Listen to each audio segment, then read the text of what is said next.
I'm Chief Meteorologist Ryan Hanrahan. We've got a major winter storm on the way, and this winter storm is going to impact a ton of the country, and it's going to be very, very impactful. So I want to show you what's going on right now. We're going to start things off with some of our computer models. I'm going to give you a deep dive into the forecast and let you know what we are looking at. I'm going to focus on mainly on New England, but I did want to mention what's going to happen with this storm before it gets here. So first things first, check this out. This is one of our computer models showing the predictive reflectivity or radar. And notice as we head into the day, Friday night and Saturday, the storm begins across the southern plains, and then it spreads to the east and then moves up the coast. It gets a little bit of extra energy that comes in on the backside of it, and it produces some significant winter weather across New England, potentially as far north as the Canadian border. So this is a really, really large system. You can see here it's starting across Oklahoma City by midnight Friday or so, down toward Dallas, Texas,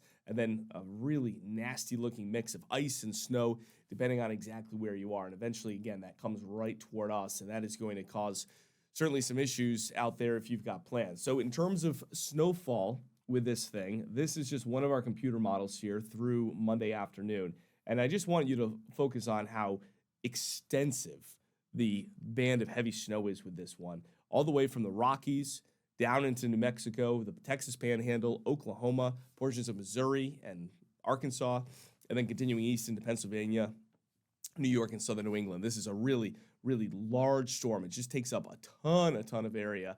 And in terms of ice, the ice is going to be a little bit farther to the south. So no ice expected in New England or New York, but once you get south of that snow line, Dallas, portions of Arkansas could be a pretty significant ice storm. And it looks like a pretty significant ice storm as well across portions of the deep south from Atlanta into western parts of North Carolina, and maybe as far north as Virginia as well with this system. The ice is going to be because there's going to be warm air up in the clouds, and it's going to be colder near the ground. So snowflakes melt, they turn to raindrops, and they freeze on contact. So let's take a closer look at how this will look as it gets toward New York and New England. So the story for today is it's pretty nice. We've got partly cloudy skies, temperatures in the 40s, but things change in a big way. By Friday, cold air begins to rush down from the north. That cold air is going to lock into place.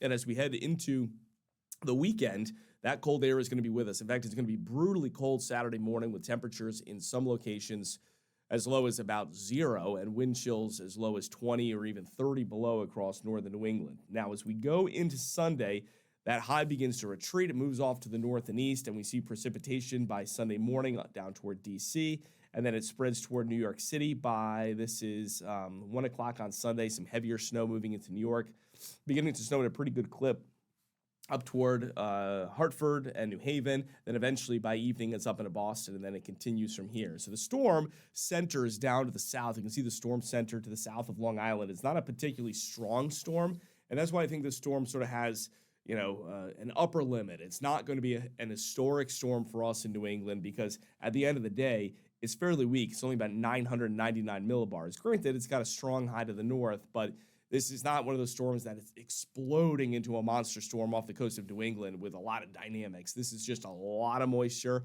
running into a lot of cold air. So that's one recipe for a snowstorm, but it's not the recipe that gives you the kind of snow that we saw in 2013 or 1978 or 1888. This is not that kind of system. So you'll probably forget about this snowstorm in a month's time, but it is going to be impactful as it moves in. Our most impactful snowstorm likely in several years, maybe 5 years here in portions of New England. So in terms of precipitation total, and this is what we're using to make our snowfall forecasts here, we're looking at, by the time all is said and done, anywhere between 1 and about 1.25 inches of liquid across southern New England. So the question is from there, well, how much snow does that equal? Most of the time, when I'm forecasting these things, I tend to use a 10-to-1 ratio. So for every 10 inches of snow, you get 1 inch of liquid. And that works pretty well most of the time. Our climate, our average is about 10-to-1 here. Sometimes you can get more than that. Last night we had snow that was more 20-to-1, so that's super fluffy snow. So 20 inches of snow for every 1 inch of liquid. This case, I think we're probably better than 10-to-1 because the air mass is so cold, and we've got the potential to produce some of those really nice accumulating snowflakes. So if you're looking at Sorry, I've got a bit of a cold here. If you're looking at 12 or 15 to 1, you get an inch of liquid, that's 12 to 15 inches of snow. And at least right now, I think that's a possibility across a pretty good swath of the area. Now, I wanted to show you this because I think this is pretty interesting here. This is a look at sea level pressure with this system as it moves in. I went a little too far. So initially, we've got this big high diving down from Canada. You can see very, very high pressure over Minneapolis, close to 1,050 millibars. That's a really strong high. And that high settles right over us in New England. And the high doesn't really budge. It's not like this high that retreats. It sort of stays in place. And when you see that, that's a good recipe for snow down to the coastal plain and New York City. The storms that have the high sliding offshore and the wind comes in from the southwest, those are the storms where you frequently change terrain at the coast. This one does not have that. It's got that high anchored in place to the north. And you can see here, even by Monday morning, still that high pressure over Quebec with the storm to the south. So thumbs up for the shoreline with this one. You could mix with sleet at the tail end of it, but I don't think it's that big of a deal. Looking above at temperatures aloft, first things first, we get down to about at 850, so about 5,000 feet above our heads. Temperatures by Saturday morning, close to 26 below 0 Celsius. That's some really, really cold air. And then as the snow starts, 10, 15, 20 degrees below 0, has a really cold air mass in place. And then by the time the storm gets here, you start to, by 6 Monday, I'm going to stop it right here, if I can. There we go. So the 0 degree Celsius line is from about Nantucket over to New York, Long Island and New York. The thing about, so this, if you were looking at this, you'd say, okay, we're probably going to change to sleet or even rain. Here's the issue. By this point on this particular computer model, this is the computer model that's had the best handle on this so far. It's been the most steady, so sort of what we're going with. It's pretty much over. There's not much left. There's a dry slot that comes in anyway, so I don't think this really impacts totals. And it's really that gradient between the warmer air to the south and the colder air to the north. You go from about plus 10 to minus 10 in 100 miles. And so there's a really, really steep, what we call thermal gradient, really sharp gradient. And that's what is going to help produce this precipitation. So could there be a little bit of sleet or drizzle at the end along the shoreline or down toward New York City? Sure. But I think that doesn't really impact accumulations all that much at all. In fact, let's take a look at surface temperatures here. This is one of those systems that will have no problem accumulating. The Euro here, Sunday morning before the snow begins, says temperatures below 0 across most of central and northern New England. And then by the time we get into the meat of the storm, 10, 12, 15 degrees. I mean, it's going to be Arctic cold even down to the shoreline. Here you can see close to New York City, temperatures at around 20 degrees. We try to bring in a little push of warmer air as the storm moves out, but not much. So this is looking like all snow for most of us. Let me, if I can, let's see if I can get this right. Here we go. This is a sounding. So I wanted to show you how this looks in the vertical. So instead of just looking at the ground, let's look up through the clouds. And this is for New Haven. And I'm going to bring this here to 21C Sunday. This is during the peak of the storm. And you can see the warmest part here is about minus 8 degrees Celsius. Here's 0 degrees Celsius. And notice the temperature in the dew point well below that. In fact, near the ground, you're at about minus 12 or minus 13 Celsius. So this is an all snow sounding. If we go farther to the north, I'm going to change this to Bradley and bring it to the same time. You're even colder. In fact, you're about at minus 10 here with the storm, with the system moving through. And down in the low levels of the atmosphere, you're about minus 15. So those are the temperatures, minus 10 to minus 20, where you can get really efficient snowflake production. And so that may boost these totals a bit more than they otherwise would be. So let's zoom this back out here. There we go. So that is what we're looking at. And that would be at just ballparking here, 10 to 16 inches, 10 to 18 inches across a good chunk of southern New England. Could there be more? Yeah.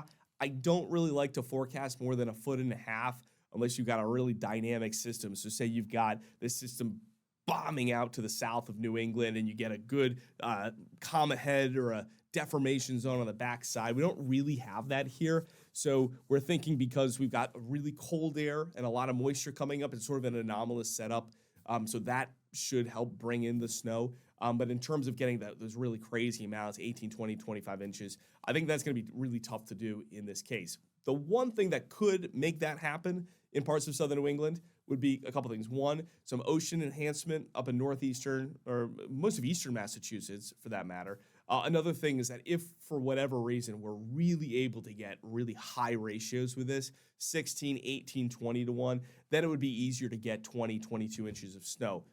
I don't think that's likely. That's hard to do for an entire storm. The only big storm that I remember around here that had those kind of ratios through the storm, that was back in 2006, February 12th, I believe. But this is a different kind of setup than that. So again, and here's the other thing too. The fluffier you get the snow, the easier it is to move. The impact becomes lower. So like 15 inches of heavy wet snow is a whole lot easier to deal with. Let me switch that up. 25 inches or 2 feet of really fluffy snow is no worse than 12 or 15 inches of heavy wet snow. So in terms of impact, not a whole lot of difference.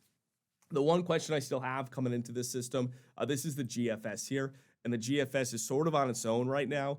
It's much slower bringing the snow in, doesn't really bring the snow in until the afternoon, and it's just sort of a little bit weaker, a little more diffuse, it's colder, but it keeps the heaviest band of precipitation down toward New York and Long Island. And if I look at the AI version of the GFS, just for the heck of it, it's been a little more consistent. It's closer to everything else we've got. And it has more of a wraparound kind of situation on Monday. So right now, we're sort of running with the Euro. It looks pretty close to what the UK Met model shows and the Canadian model shows, so we're pretty confident. I think many of us in southern New England get about a foot of snow out of this one, plus or minus a few. Should be a pretty good snowstorm. The heaviest is going to be Sunday during the afternoon and evening. I'm pretty confident that's when the worst of this thing comes in. And then some leftover lighter snows on Monday. But we still could get some additional accumulation on Monday with sort of a lighter snowfall. Maybe a bit heavier out toward eastern Massachusetts, but at least for right now, Sunday afternoon, Sunday night would be the worst. And then Monday, sort of some leftover snow, maybe another couple inches. But that shouldn't be too big of a deal. So here we go. We got a big snowstorm on the way. Hope you're able to enjoy it. And of course, I'm going to keep you posted throughout the weekend and tomorrow too, Friday and the weekend, as this storm moves in. Hopefully, I can get rid of this cold. Thanks so much for watching. Have a good one.